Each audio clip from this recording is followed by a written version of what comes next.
So, hi everyone that's watching. Welcome to the 5th episode of Vested Interest with Gorgias at eCommerce Day. Thanks for the feature, guys. Vested Interest is an online pitch competition for D2C e-commerce brands. My name is Rohan. I manage our investor partnerships at Gorgias, and we're super excited again to continue this as a way to help companies scale. Through 4 episodes, we've been able to line up 11 different conversations between investors and brands, which is amazing. And obviously, we're looking forward to that trending up. For those watching that are unfamiliar, Gorgias is an e-commerce focused help desk with deep integrations with BigCommerce, Shopify, and Magento. And we work with a ton of amazing brands all along the D2C spectrum that are potentially great investment opportunities for investors. So the format today is as follows. We will have 2 brands pitch to a panel of 2 investors. Each brand will have 10 minutes for their pitch, and they'll be sharing a deck. They're welcome to share anything with respect to the background of their company, how much capital they're looking to raise, what they would do with the capital, their revenue numbers, other stats, so on and so forth. The investors on the panel will then have 10 minutes collectively to ask questions based on anything and everything that either was said or was not said. And let's introduce the investors. So on the panel today, we have Kofi Ampadu, entrepreneur, startup advisor, investor, and John Roman, successful investor in a number of e-commerce companies, and both of them obviously always looking for the next great thing. So we'll toss it over to them for some quick 30-second intros. And Kofi, if you don't mind kicking things off, that would be fantastic. Yeah, thanks, Rohan. I'm Kofi. I'm the founder and general partner of Skewed Ventures, pre-seed fund that's focused on consumer products with a scope on health and wellness, sustainability, and anything that has specific demographic focus. Excited to be here today. Awesome. Thanks a lot, Kofi. And John, would you like to follow up there? Thank you. Very excited to be here as well. Obviously, checked out both brands this morning and did some research, and super excited to talk to both of you guys. Just giving a little further just info on what kind of I'm looking for in an investment. So definitely a little bit different than your traditional institutional money, right? Obviously, we want to find an opportunity where we can surely bring some strategic guidance and advice in, but really looking for opportunities where there's more, where, you know, an opportunity where I'm confident that day one we can leverage our technology, our vendors, our in-house talent, our infrastructure to just impact both, EBITDA and efficiency just immediately. Because what we found when we can attack both of those just from the jump and have great modeling, the ability to scale is just so much greater at that point. That's it. Awesome. Thanks a lot, John. Great context, and Kofi as well. And on the brand side, again, 2 great brands. So our first brand is going to be Obvi, pitched by Ronak Shah. Obvi was designed to fill a void in the collagen market when it comes to the stigma of collagen needing to be odorless, tasteless, and flavorless. And they've done incredibly well and have used their insane market analysis to develop big plans to grow the brand even more. And then the second brand is going to be Pashion Footwear, pitched by Haley Pavone. Pashion Footwear is an innovative fashion tech company that has created the world's first fully convertible high heels to flats. The brand continues to gain major traction, and they've been featured in major outlets such as Forbes, The Ellen Show, BuzzFeed, and the Financial Times. And an ongoing thank you to our partners who provide perks and discounts to the participating brands of Vested Interest: Mute6, Rewind, Hawk Media, OmniSend, SMS Bump, InSocial, #Paid, and Okendo. And in addition, we also have offers exclusive to winners from Kinship, Kronos, SwayPay, and Classic Rebel. Phenomenal offers from these partners, as you'll see after, and we'll be sure to get you all more info on that, who they are, and what they do after the fact. Okay, that is enough for me. So I'm going to stop sharing my screen right now. I'm going to pass the floor over to Ronak. He's going to be the first presenter for Obvi. He can go ahead and share his screen, and we can get the timer started. Ronak, the floor is yours. Beautiful. Let me share this. Can you? And again, just double click on Ronak's screen share to enlarge it. Can you guys see it in like full screen mode right now? Yes, sir. Wonderful. Okay. So, hold on. Just one more second. All right, cool. So I'll get started then. Awesome, guys. So first of all, thank you for your guys' time. My name is Ronak Shah, and I'm CEO, co-founder of Obvi. Obvi is a brand that is focused on curing the stigma around collagen. Collagen is a leading product in the nutracosmetic industry. Nutracosmetic is getting cosmetic benefits through nutrition. Collagen's been around for some time, but in the last 5 years has outtrended the pace of whey protein, which has been, what people usually curate protein to in their mindset. So before we started this brand, I'll give you a little bit of background. Myself and my two other partners, we had a successful marketing agency where we were a boutique agency in the e-commerce space in the health and wellness category, where we helped numerous brands in a form of running their Facebook ads, building their websites, etc. We, over the course of 6 years, managed $25 million in ad spend, generating upwards of $70 million in revenue. After building multiple brands for others, we kind of said, all right, it's time to do something for ourselves. So we took all of our learnings and brought it into Obvi. Obvi, again, started off as a collagen line. We did 6 months of R&D because collagen is tough to mask the flavor of. That's why 92% of the market is unflavored. 8% of the market that is flavored collagen, it doesn't taste good, not good reviews. So we did January 1st to June 1st, we had 6 months of R&D, 192 different samples to nail down our flavor system and our product type. June 2nd, we launched Obvi of last year. So we're still a young brand, still only 16 months old. This is 16 months later, our entire product line. As you can see, you can probably cater to the fact that we went the nostalgic route of when you're looking at collagen, we want it to be fun. We want it to be engaging. We want you to pick up and stop and say, what is this? So we went cereal flavored theme. And then something special happened this year, actually. June 1st was our 1-year birthday. So we decided to do a special flavor launch, which was our birthday cupcakes, our first flavor away from our cereal flavors. And it actually sold out. We had 5,000 units that we had thought would last us a good amount of time. We sold out in 2 weeks, got some viral press, and definitely from there kind of started to see the brand develop a lot more. Today, we have the second largest collagen community on Facebook with 11,000 members and growing 100 members a day. We're a completely consumer-centric company. So every product that we come out with is chosen by our community. Everything is survey-driven. We have our next 15 flavors figured out that we'll be dropping monthly. So almost look at us as a version of like Supreme or Air Jordans that bring out shoes or sneakers or cool products and then kind of let it go. And whoever gets it, and then on to the next thing. So, go back to the collagen market. We saw a big void in the fact that, collagen in terms of the science around what it says is collagen is supposed to be ingested in your body in your early 20s to mid 30s because you stop producing collagen naturally in there. Collagen is the glue that holds your hair, skin, nails, and joints together. And then after your turn about 30, 35 years old, you lose about 1% of collagen per year. That's why by the time you're 50, 60, 70, you start seeing the hair, skin, nails, joints fading away. So we wanted to create a brand that caters to that 20 to 35, even 40-year-old market that says, hey, don't wait till your doctor prescribes you collagen, which is one of the biggest reasons collagen started trending up in the last 5 years is because it was doctor prescribed as a over-the-counter supplement to take when you get older. So we didn't want to do we wanted to change collagen to become a preventative measure, not such a reactive measure as it has been over the years. So again, the problem was after the age of 20, your body stops producing collagen, and you lose about 1% per year. But the other big problem is a lot of the collagen on the market, they weren't catered towards a high absorption rate. So I'm not sure how much of you guys know about protein being absorbed by your body, but your body can only absorb a certain amount of protein no matter how much you put in it. The rest goes to waste.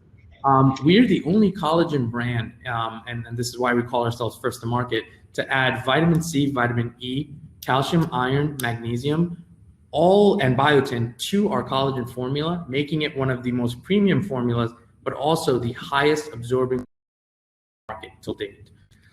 And then this is how we kind of stack up to our competitors. Vital Proteins, Ancient Nutrition. Some may call this a competitor. We really don't see ourselves as a competitor to them in terms of how they kind of cater to our brand. Our brand is very, again, consumer centric. It is fully driven by the experience of our customer base and our community. But we still wanted to make sure that our products, anything we put out, is first to market and also is superior to what is out there. Our products obviously is a big part of the brand, but what we really brought from our experience was our ability to scale digital marketing. We spend about $150,000 a month between Facebook and Instagram advertising. We plan to scale that to $250,000 to $300,000 a month into Q4, actually, as we go into our peak months. This is what kind of gave us in the last 15 months ability to take over, not market share, but able to provide some relevancy. We are able to expand our community to be so large. We're able to expand our customer base, and I'll get into the numbers, but I wanted to kind of, show that we are so committed to spending money. We also have done a great job with social media and PR. We've gotten some great influencers on our team. We have a team of 8 members that manage just our community. And through that, we've generated so much of we're trying to take in and almost build into our community. And that's what we bring everything back to. So that's wanted to touch base on that before I jump right into the numbers. I know this is probably the more fun and exciting part for a lot of consumer journeys. So life to date, we are, year to date, we are at $2.4 million in total sales. Our 2019 was only just about $200,000 in sales. So this year itself, we have significantly increased. We have 34,000 orders life to date, and our average order value is $73. And so we've definitely surpassed our milestones for revenue, which is, shows us that there is definitely a lot of potential for growth here. But some of the more important pieces of this is our month-over-month growth is at a steady 20% right now. 35,000 orders life to date. Community members are 11,000. But our most impressive number, at least for me, is we're bootstrapped. We started with a $10,000 PO where we each put in $3,333. And since then, we haven't put in a single penny. Our profit margin, EBITDA, is at 17.2%. Which again that is our most impressive number for us because we are able to be so profitable at a young stage. Life to date retention is at 30%. And that retention number is so key for us because of our concept of we're doing one flavor a month concept and everybody comes back to buy it. We've created a collector's mindset with supplements, right? When you look at the supplement space, you can't think of too many brands that are creating a collector's mindset. Collector brands, look at the Nikes, the Jordans, a lot of the shoe brands or Supreme or some of these brands, they've created a very viral sense of a community that when something comes, they're getting it. It could be anything, they're getting it. So, some of these numbers are very key for us to keep growing. Talking about growth, we are on a $6 million run rate for year 2. We will probably far surpass that because of our Black Friday plans.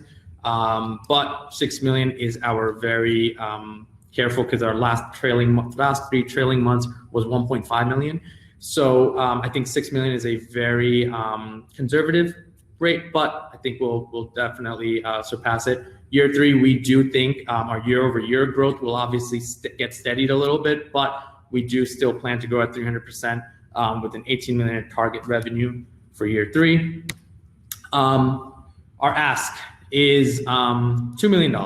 And, I think alongside this $2 million, the other big ask is a strategic partner. We're not a company that it's a company that can utilize cash if it has some of the other functionality in place. As much as we can talk about some of the things that we're really good at, we're a very lean team. We only have 5 people on the entire team. So we're very lean. It's been, a great journey. It's a lot of work, but as we keep growing, if we want to hit our target numbers, growth is going to be inevitable. We're going to need bigger inventory runs. We're going to need a bigger staff on the COO to CFO end to make sure that our brand is scaling at the same rate that we're projecting to. Our marketing and distribution portion of the capital we'd want to use, I think we have a lot of great exposure so far, but we want to use some of the capital to get a little bit more wider spread publicity. So press releases, more influencers, and then of course, wherever it's working, right? We have a $20 customer acquisition cost on Facebook.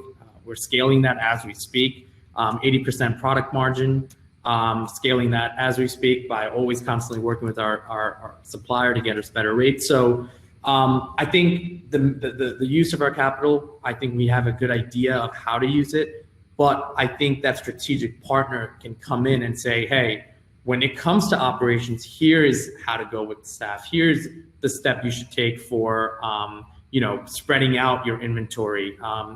And I think we need some of that guidance, because as lean as we are, it's great. There's going to be certain hurdles that we want to take the right jump at. So with that being said, just want to give you guys a little bit last sense of where we've been, right? We've been selling 70% of our sales come on direct to consumer on our website. The other 30% is our B2B wholesale distribution and retailers. We have actually done so well in the international markets. We have 3PL set up already in Canada, and Philippines is actually going live next month. So you can go to obvicanada.com or obviphilippines.com and order straight from that site, and you'll get 2-day delivery now. We've also become the leading supplement brand in Australia and New Zealand.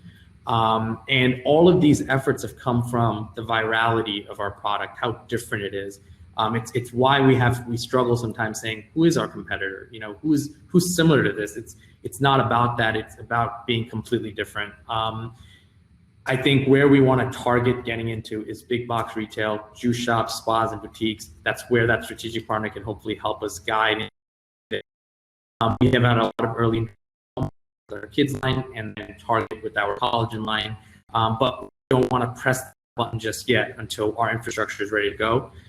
So we are, we are aware of that. And the last piece I think that's most exciting about our brand, since the day we launched, because we trust our product so much, we've offered a 60-day money-back guarantee, no questions asked. If you don't like it, send it back even empty, and you'll get a refund. Our refund rate sits at 1.1% life to date, which shows the trust behind the product. So we just need to get into the hands of more people, do it strategically, grow strategically, and I think we can set the brand up for some good success in the future. Thank you for your time. Awesome. Thanks a lot, Ronak. Great presentation. And so we'll pass it over to John, Kofi, whichever one of you wants to kick things off with any questions that you have on the presentation. That would be fantastic. Sure. I'll jump in. Ronak, thank you so much. That was a great presentation. I'll ask one of the first questions. So looking at the pitch deck, I saw on the Shopify screen, the returning customer rate was just a tad under 20%. With it being a replenishable product, typically we want to see a rate, a little better than that. I'm sure you know just as well as I do, given your background. Why do you think the rate is where it is? Yeah, it's a good question. So typically right now, the reason our retention rate isn't as high on the sense of our product line is because a lot of our growth has come in the last 4 to 5 months, right? A lot of it has come since April, and I can pull up that sheet again just so that you guys can see. But a lot of the growth has come since April. So our typical usage, it's a 30 serving product. But collagen, right, we're educating the customer to take it daily, but it's still a product that isn't taken as consistent as, let's say, like a whey protein. So typically it takes about 45 to 50 days for a repurchase rate. Okay. Even though it's 30 serve, right? So I think it's something that we are currently working on. And I think what's really cool is we have our next 15 flavors figured out until the beginning of 2022. Oh, wow. So because we'd like to get ahead of the schedule. So we feel that our retention rate will go to at least 35 to 40% starting the kickoff of Black Friday, because we have such a strategic plan on our launches for the next 15 months. And again, if you get time, stop by our community and you'll see it. We started this whole flavor drop per month actually just in June. So if I give you our retention rate just from June till now, it's in the high 30s. Okay. So I think that's the part that we are definitely focused on, and why we've gotten so ahead of the game. Our R&D is I think second to none in terms of getting ahead of it. So definitely though it's something that we're constantly focused on, and our biggest thing is because we're going after this collector's mindset, our target lifetime value per customer, we want to hit $500. And if we can, right, because each collagen costs about $40, and we have a $70 average cart value, but we think if everyone keeps coming back to get at least a flavor once every 2 months, we can hit that target $500 lifetime value by 2022. Very cool. Ronak, what changed between the first 6 months you launched till now for that jump from, I think you did 200K around the first 6 months you launched, and then you've done an extra 2.4 so far. Can you touch on what you guys did differently, any kind of unique insights that you've been able to scale?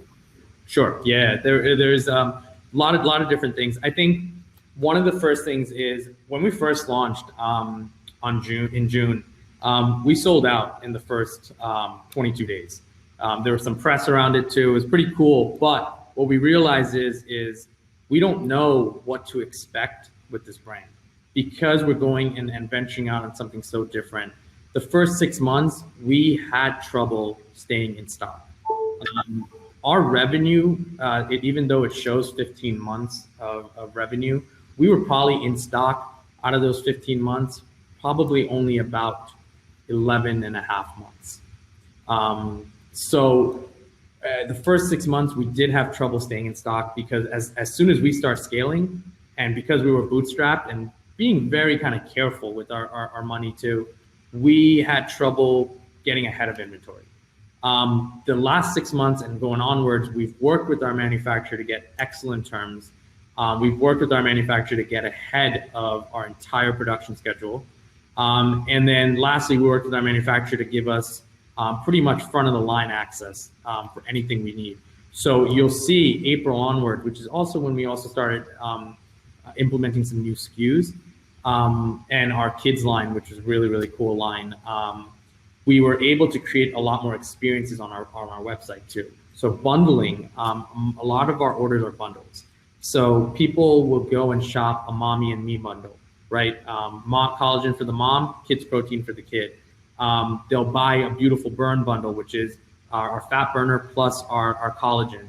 And we're able to start creating a lot of these cool bundles, and that bundle experience definitely helped. So getting ahead of production, getting ahead of being able to create more experiences. This is something really cool. We just launched this last week. We started a hello and goodbye, which is a product to help your morning kind of energy for the morning. So it's hello, wake up and be awesome. And then goodbye, remove all your stress at night after a long day. And we kind of really looked into how COVID has taken a big factor, right, into our lives, and starting to build experiences around what customers want. And so I think that's what really changed, is being able to stay in stock and then being able to get ahead of the game. Thank you.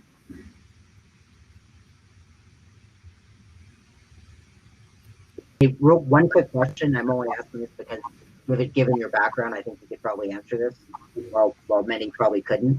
So you were saying about a $20 customer acquisition cost, and current digital Facebook, Instagram spends around 150K.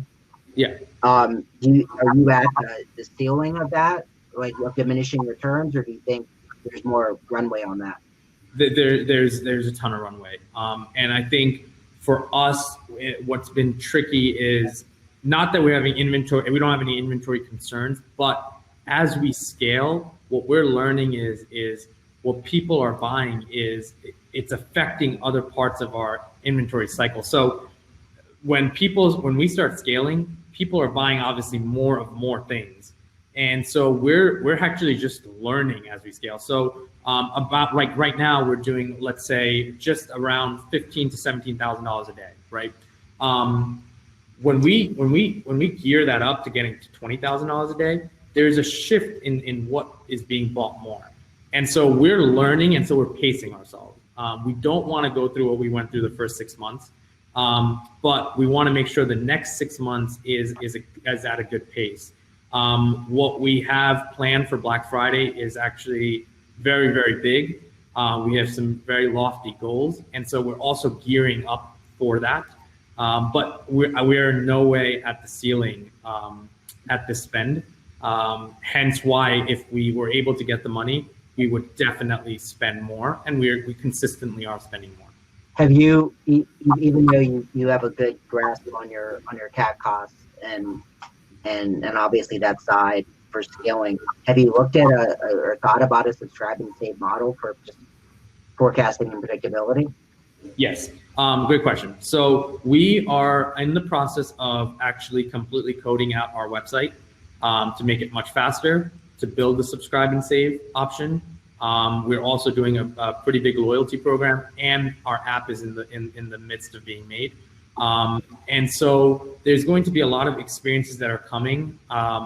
Right now, you go to our website, we want it to be very obvious, right, of what you're going to get. Now that we have a customer base of 30,000 plus customers, those people need their own experience too. And we've realized that. And so we've taken out on this journey of building out this subscribe and save and building a new website catered towards that. And you mentioned your community. I think it's 11K members within that community. Yes. How active is the community, right? I think you mentioned you're using them essentially to preview or suggest new SKUs, right? So what's the active level? What's the activation level of the community? How engaged are they? And then when folks are actually recommending a new SKU, are they pre-ordering that SKU? How does that work? Very good question. So our community is extremely active. We actually had to use community members to make them moderators and administrators because we just couldn't get to everything. We have about anywhere from 75 unique posts per day. We have tons of people commenting, liking, and motivating each other. We have 9 moderators, and every single day we're growing at about 100 members a day. So with that being said, the activity level is very high. A lot of people are there to learn, to share. One of the coolest things that we do with our product is every part, because you can eat, drink, or bake with our product. Just come to the community and say, hey, I just made this, but with this variation. Or I just did this, but with this keto variation. So there's a lot of learning, a lot of sharing. Our fat burner is actually our top selling product. And so a lot of people don't realize that because we're a collagen man, but it is a top selling product. And we have over 500 plus testimonials around people at least 10 plus pounds. So there's a lot of sharing of that. Now, in terms of how the new flavor, new products work, what we do is we kind of secretly go on our website and drop a product, okay? And not drop as in it's available, but we just say it's coming soon. What you'll see is somebody that's kind of cruising around their site will find it. They'll bring it into we don't even announce it. So they bring it into the community and it just goes off. So if you go to our community and type in Pink Velvet, that's our next flavor that we're launching in collaboration with Breast Cancer Month. But what we do, so people basically utilize our site as like a hide and seek thing. They'll find something that's news coming out and they'll bring it to the community and people start talking about it. Now, what we do is we collect emails and phone numbers 60 days prior to any launch of any product. So our next product's Peppermint Mocha. It'll go live on our website this week or early next week. Don't tell anyone. But that's going to be launching in December, right? People will start signing up, leaving us their email and phone number. When we launch, we blast everyone. But before that, 60 days before, people already know it's coming. They cannot pre-order. We right now, so we opted out of pre-order. But they know that if it's coming, they got to order that day. We strategically always open our sales on payday so that people are ready to buy. And we know our customer base. 25% of them use Sezzle, which is pay-as-you-go option. So we recognize that, right? And we cater to that. But yeah, that's definitely the biggest thing to us is we almost kind of don't make announcements. We let the community see itself and then get it out there in the world. How many did you say? Guys, I hate to do this, but we're gonna have to pause at this point with the questions, and we can totally pick this up after the fact too. So let's keep our notes for sure. I just want to be sure to give Haley enough time here because we're a little bit over for Obvi, but so and just because we have the hour, so I apologize. But honestly, Ronak, great presentation and great Q&A period. I think we all acquired lots of information. There's good chatter in the chat as well. We shared your link in the chat for anyone that wants to visit your website. But again, there's a lot of perks that our partners are offering, so we'll get those communicated to you after the fact, as well as put you in touch with John and Kofi for any additional questions to make sure that you guys can have questions that you need to have on the back end. Super impressive, Ronak. Thank you. Thank you so much, John. Thank you. Appreciate it. Thanks, Ronak. And if you don't mind just de-sharing your screen, that would be fantastic. And then we'll get Haley to share hers. Really appreciate it. Awesome. Sorry about that, Haley. Can everyone hear me? All right. Yes, crystal clear. Look at that. Fantastic. This was an ongoing challenge at the beginning of the call, but we figured it out. Well, great presentation. That was awesome. Really cool. Sorry for taking too much. No problem. I'll crank through it quick. I was just trying to figure out what the right time was to interject, so I hopefully picked the right time there. But a lot of good Q&A, so that was fantastic. No worries. Let me just get all set up here. See if I can get this all cranking. So hopefully you don't see my super messy desktop. You just see my slides. Will be the goal. All right. And can everyone still hear me? Sounded like I lost everyone, unless you all muted yourselves. We're good. Okay, great. So I'll go ahead and just dive in, but thank you all so much for being here today. Super excited to share a little bit about what we're up to over at Passion.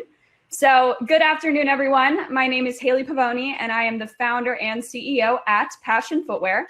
We are a majorly disruptive by women for women fashion tech company that is totally revolutionizing the women's footwear market. So as we all know, for some of the guys on the call, this might be news, but high heels have been a staple element of the women's fashion industry for decades. At any given party, business meeting, or even just walking down the street, the odds are high that a large portion of the women present will be wearing high heels. But what's interesting to us at Passion is that 71% of women say that wearing high heels hurts their feet. Now, isn't it just a little bit ridiculous that in this modern day and age, women are subjecting themselves to something painful for the sake of looking good? As of right now, the solutions to this overwhelming pain problem are incredibly subpar, with women either suffering through the pain, going barefoot, or carrying around backup shoes. Here at Passion, we believe that women shouldn't have to sacrifice comfort for fashion. And it is this belief that has led us to creating the world's first fully convertible high heels. Women can finally leave the house with the complete peace of mind of knowing that should they encounter any pain, difficult terrain, or maybe just a burning desire to torch their high heels right off of their feet, they have the ability to quickly and easily transform their high heel into a comfortable flat in a matter of seconds. Now, our 2 shoes in 1 convertible technology consists of 3 main parts. We've got it up on the screen, but I've got a little shoe here too, if you can see me. We have the detachable high heel, the removable sole support insert, and the flexible sole that goes completely flat under your body weight. We have developed the shoe parts to interlock in a way that secures the high heel firmly into the sole, preventing any accidental shoe transformations. And we've also designed our locking mechanism to be incredibly intuitive and user-friendly. The materials we've used to make this possible also provide substantially more comfort and cushion than any other high heel on the market. As you can imagine, most high heels are made of compressed wood fiber with a steel rod going through it. Not the most comfy thing to be balancing on for hours on end. But in order to make this happen, we actually have a lot more in common with tennis shoes than we do with any other high heel from a materials and construction standpoint. It's also, of course, important to note that we are patent pending in 30 countries on this design. Now, one of the best things about our tech is that since it only affects the sole and the heel elements of the shoe, we can easily apply it to any kind of high-heeled footwear, which greatly expands our market size. Moving forward, we see Pashion becoming a full-fledged shoe company with annual fall and spring lines of high-heeled boots, booties, sandals, pumps, and so on. And it's also worth noting that we can do interchangeable heels. So you can swap this out for a stiletto in a couple different heights, mix and match colors. Really, the combinations are endless. We know that this will be an incredibly profitable venture, with the women's US footwear market hitting $44 billion and the 2020 global market at $165 billion. To provide a more specific example of how big this can get, because I know the general market size argument is never great, popular footwear brand Steve Madden, which actually has the exact same quality, we're in one of his suppliers currently, so the exact same quality, same target customers, and same price point as us, reached a market cap of $3.5 billion in 2019. And as I mentioned earlier, since we're not limited design-wise, we can create anything that he can create. So that full market is accessible to us as well. Now, when it comes to target customers, our product has a very broad potential reach, as you can imagine. This technology is appealing to any woman who wears high heels and finds them uncomfortable or inconvenient. So a large amount of women, no doubt about it. We've seen customers as young as early teens and as old as 78 across a variety of backgrounds, geographies, and demographics. We are starting with 3 main digital targets: businesswomen who wear high heels to work and lug around backup shoes for their commute. If you're in San Francisco or New York, you've seen this regularly. Working mothers who bust out heels for special occasions but feel too limited by them in daily life. And then college women who love to wear high heels out for the night but end up walking home barefoot after dancing becomes too painful. We also have 2 more targeted sales channels launching in 2021. We're targeting the demographics of brides and bridal parties with an affiliate marketing program. And then we're also going to be targeting flight attendants with a corporate model, as flight attendants pose a unique opportunity, with most major airlines requiring that they wear heels in the airport, but flats on the plane. Now, we know that we are solving a prevalent pain point for women in all of these markets and beyond. With a 4.1 out of 5 average star rating and 76% of reviews landing in the 4 to 5 star range, our early adopters are quickly becoming loyal Passionistas. We are already seeing customers coming back for their 2nd, 3rd, and even 4th pairs, and rising demand for more styles, colors, materials, and heel kit upsells. Once a woman is sold on our convertible heel technology, she will be a Passionista for life. Now, one of the main questions we get frequently asked is, hasn't this been done before? Seems like a really obvious idea. How has no one pounced on this yet? To answer that, shoes in this realm have been attempted before, but never executed in a way that perfectly solves the problem. Most removable heel tech on the market has been interchangeable in nature. So you can swap a 4-inch red stiletto for a 3-inch block heel, but that is really providing the value proposition of multiple high heel looks on one sole. Our unique convertible technology provides a much more compelling value of pain and inconvenience alleviation, as well as truly 2 different shoe functions for the price of one. Our technology is also uniquely discreet and minimally disruptive to the appearance of the shoe, providing a much more attractive solution. After all, women buy high heels and deal with the discomfort in the first place in order to achieve a certain look. Other companies that fail to blend in among standard high heels aren't nearly as compelling to the consumer. Speaking of standard high heels, the big established brands are truly who we are competing with. Our main competitive challenge is convincing women that have bought from, say, a Steve Madden or a Sam Edelman since she was 16 to try out this crazy new take on a high heel that she's never seen before. Although there is an initial education phase and learning curve with this product, our lack of a comfort to style trade-off paired with our extremely competitive price for value positions us well to massively disrupt the established brands. And the disruption is already beginning. We launched the brand on June 24th of 2019, and in the year and change since, we've already begun to grow rapidly, starting to hit the 1.14 million run rate range in the last quarter and seeing 80% growth in Q2 of this year in spite of the pandemic. Our marketing statistics have optimized rapidly due to the uniquely captivating nature of our content, earning us nearly 2 million website hits in record time. But the figure we are perhaps most excited about is the fact that in spite of having very minimal new releases since launch, we are already averaging a 19% returning customer rate monthly, even getting up into the 30% range in months where we do drop new products. This indicates that the lifetime value of Passionistas will be very high, and with utility patent exclusivity on this tech, we can continue to recapture customers with new seasonal designs and upsells for years to come. Now, our main focus this year has been to build brand and technology awareness, which has been a considerable effort as we truly are creating an entirely new category of footwear. Prior to starting this business, as you can imagine, Google searches for convertible heels were literally in the hundreds globally. So that's been our largest marketing challenge. With the initial traction we've seen, we are forecasting closing out the year at $1 million in gross sales.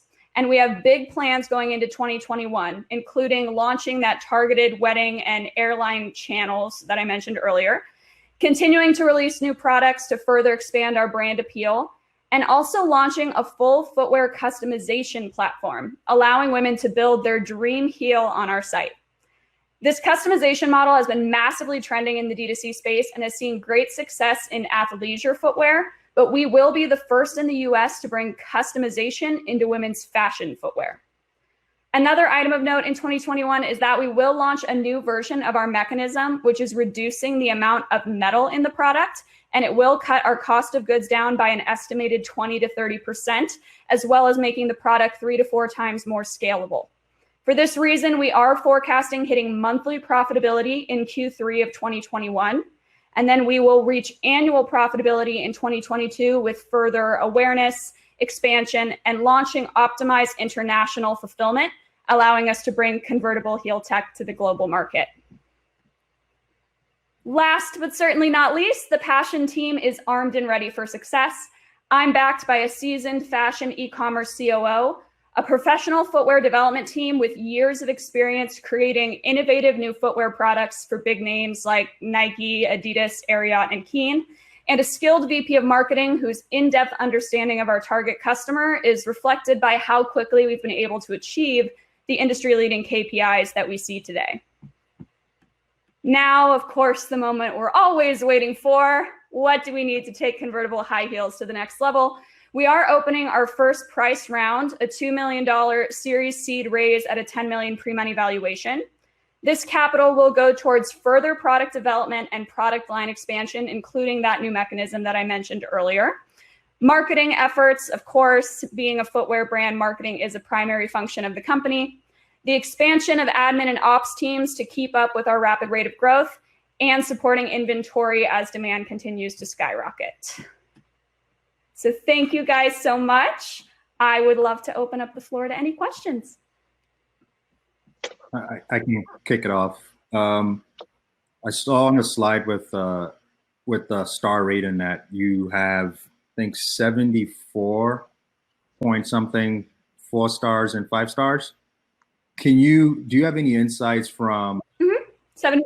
Yeah. Do you have any insights from the users or the customers that gave you below 4 stars? Was it anything having to do with the quality of the shoe? Is there anything you can share there? Yes. So far, the biggest source of dissatisfaction has actually been fit. So something else that's kind of unique about this product and is kind of a degree of IP, we've had to develop the first ever hybrid fit for a high heel and a flat. Because of this, this first round of product, we definitely have some fit tweaks that we need to make. The general feedback seems to be that the shoes run about a half size too big. But again, we've taken that in, we've learned from that, and that's another change that's being rolled into that new mechanism that we're pushing out next year. So we've actually, reached out to the women that have been dissatisfied with the fit, figured out exactly where it is ill-fitting, and we're making those adjustments. So we're anticipating some massive improvement there in Q3. Okay, and did you give us the price point for the shoe? I don't think. What's the price point for the shoes? No, we didn't touch on that. Yes, so it ranges obviously depending on style and material, but our price points range from about $150 for our patent styles and then go up into the 180s for our real leather styles. And then additional heel kits we have as upsells as well. Those are available for $35 for stiletto options and then $40 for block options. Although this holiday we are launching some really decked out blocks that'll be $50. And that's all e-commerce. That's all direct to consumer right now, right? Is that? Yes, so far we've been exclusively D2C from our own website. Okay. Thank you. Of course. So I have a question. So as you were going through this, I'm like, yeah, like I if I had $1 for every time my wife's worn heels, and by the end of the night, it's just like she's in pain, she's miserable. Yeah. Like it just seems like such a natural, like obvious thing, like you said. In the competitive landscape slide, you were showing that there's competitors, but I've gone to these sites, and to your point, like I don't see.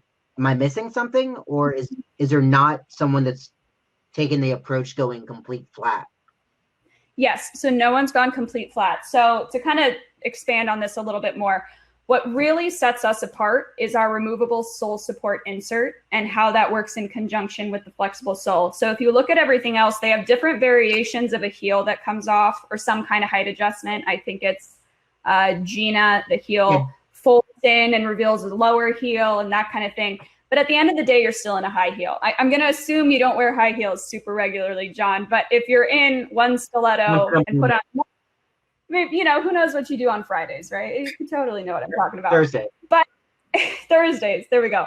But if you have a stiletto on and you switch into a different color or slightly different height stiletto, still hurts. You really want to be in a complete flat. I'm sure you've seen your wife end up barefoot. You're probably carrying her home. Who knows? So what sets us apart and what we're patent pending on is this piece. If you look around, you'll see absolutely no version of this on the market. This is a Stello is what we call it, but it's basically a removable sole support. So in a traditional high heel, this is a metal piece that's hammered into the shoe. Our real innovation is we said, hey, these companies take the heel off and swap heels all day. That's fine, but that's not really solving the problem of pain and inconvenience. Again, you can have multiple different heel looks on one sole, but if that's what you're going after, you might as well just buy multiple pairs of heels. We wanted to create a true escape hatch so that you have two completely different functions, and this is the only way to do it. As you can imagine, if you had a tech where this part wasn't in use, right? So you had a flexible sole to go heel to flat. It's the only way to do it. But you didn't have this. The heel would be wildly unstable, would have no structure. And vice versa, what a lot of the companies you're looking at are, the reason they always have to have a heel inserted is because since this never comes out, this is what you have as a flat. So we've been able to get the patent coverage on the concept of being able to take out the sole support needed for a high heel and then reintegrate it back into the shoe when you want to go back to the heel formation. Makes sense. Great. Awesome. Any more questions? Yeah, I'll shoot one more. So based on that price point, how does that compare to other shoes within that same price point from a comfort level, from an aesthetic level? Are you matching that as well? Definitely. So actually, this is the perfect slide to have up for this. So there's a couple different things I'll touch on here with price. So looking at those removable heel companies, like I mentioned, where you can swap the different heels, something that's interesting is even though I don't think, of course I'm biased, but even though I don't think their value is nearly as competitive to ours, they're still more expensive. Reason being, something that's been overlooked a lot when people have tried to make something like this is the scalability of the technology. So Mime Moi, for instance, they're probably the most competitive company in the market. They're hand making each and every one of their shoes. They did not design their mechanism for scale. So because of that, they can't match our price point on the vast majority of their shoes. Something I made a priority from day one, which is why I partnered with experts from Nike and Adidas, is we can't build this for the first 100 customers. In order for this to be the global phenomenon I know it can be, we need to build it to do 40,000 units a month. And so that's what we set out to do. We specifically optimized this to be makeable at scale. And so because of that, our price point is very competitive. And as I think is mentioned in KPIs as well, it's worth noting that we do have a 73% landed margin on gross price as well. So that's part of how this becomes such a profitable business. But then looking at the mass fashion footwear market, what you're looking at here of value for dollar, if you see Steve Madden, $185 is what you'd spend on average to get a heel and flat from him. So the matching value. Sam Edelman, you're looking at $230, Kate Spade, $350. We give you two shoes of the same quality. As I said, we're actually in a Steve Madden factory. We're using the same quality materials, same quality stitch work, $165 on average for two shoes. Thank you.